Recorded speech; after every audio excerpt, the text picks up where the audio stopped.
A lot of NBA players believe the power of the mind starts with the soles of the feet. Draymond Green is among them. That's why, when third-string center Kevon Looney prepared to face the Rockets in Houston midway through the 2017-18 season after not seeing the floor the previous 2 games, Green summoned equipment manager Eric Howson to replace the shoes sitting in front of Looney's locker. Howson is in charge of laying out each player's gear in their locker before the game. On the road, that includes their shoes. When Looney arrived to get ready for the contest, he noticed something missing. "Where are my shoes?" he asked. "Draymond says you can't wear them," Howson said. "They're James Harden's shoe, and he says you can't wear the shoe of a guy you're playing against." Looney didn't have a problem with the rule, just Green's shoe knowledge. "Wait a minute.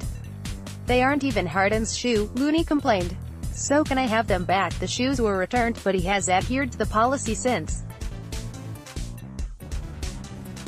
As an Adidas-sponsored player, he rotates between wearing Harden's signature shoe and that of the Portland Trail Blazers' Damian Lillard, but he doesn't wear their shoe when he's on the floor with them. Signature shoes, as it turns out, are an ecosystem unto themselves, influenced by everything from rivalries to team power structures to financial subsidies.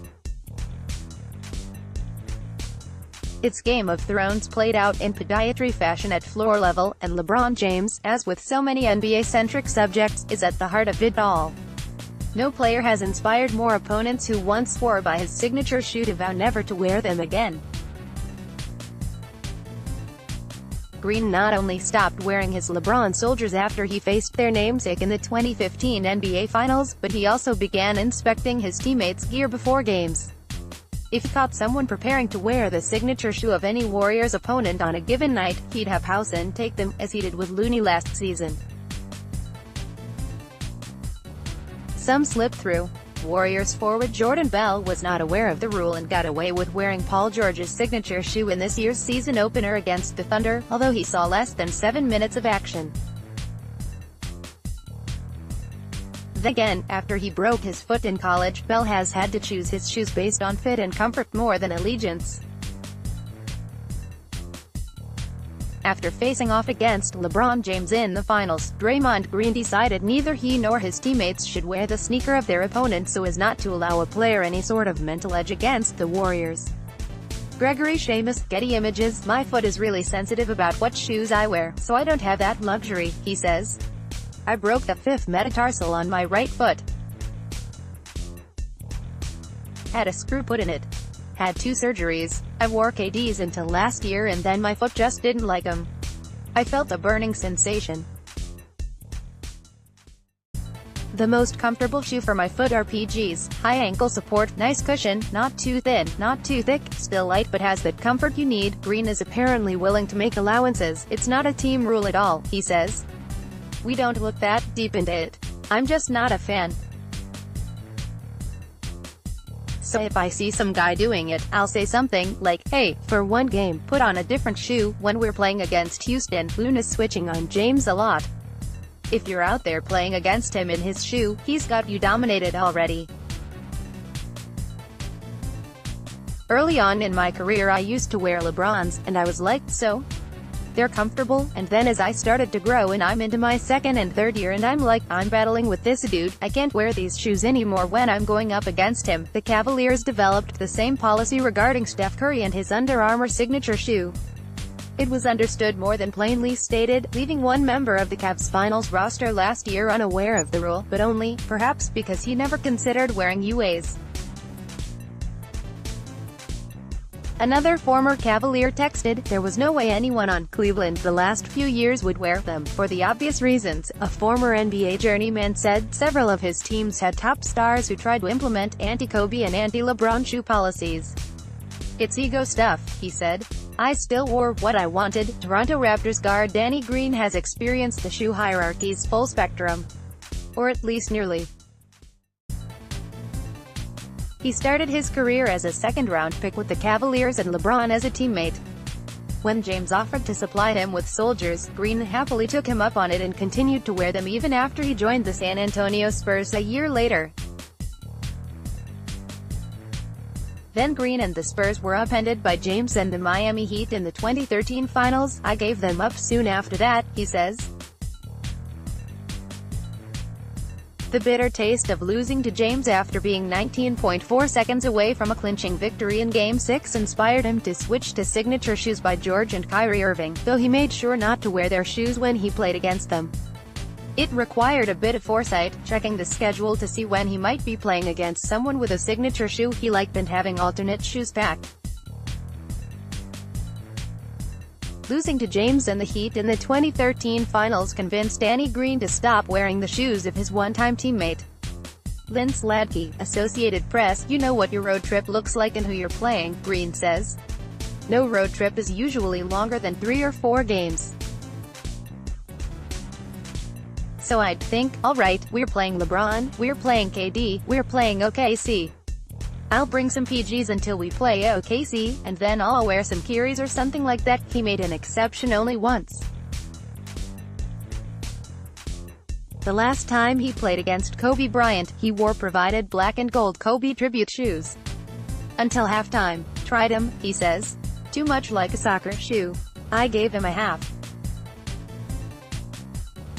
Went back to my regular shoes. He doesn't have to worry about any of that now, having signed with Puma, which does not make a signature shoe for any of its players. Some stars are apparently more forceful than others when it comes to offering their shoe to less fortunate teammates.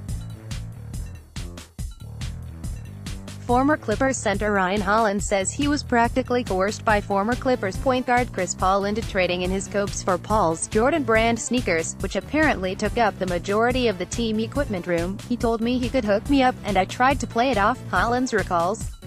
I was like, ha, no problem. You're joking, right? But Chris said, no, for real. So I told him, I'm a Kobe guy because they feel good. Paul wouldn't take no for an answer. What size you wear? We'll have some 17s later in the week for you. Hollins tried them. Hey, when you rely on the man's lobs for buckets, you obviously want to stay on his good side, but Hollins eventually went back to his Cobes, placating Paul by wearing the CB3s in practice. Former NBA veteran big man Ryan Hollins found that playing with Chris Paul not only came with a lot of good looks at the basket but also a lot of pressure to wear Paul's line of sneakers. Nathaniel S. Butler, Getty Images. The Warriors are unique in that they have 3 players with signature shoes: Curry, Kevin Durant, Nike, and Klay Thompson, who has a deal with the Chinese company Anta. Durant and Curry are happy to supply any interested teammate with their shoe, but they stop short of recruiting. Not so with Thompson, at least not when he saw teammate Jacob Evans, who had worn Curry's shoe in the Las Vegas Summer League, trying out Rajon Rondo's signature shoe with Anta at the start of this season. Klay walked into the locker room, Evans recalls, and he was like, we can't give him the KTs? What's going on? I'm going to call him right now. Klay definitely was on me to join the Anta family.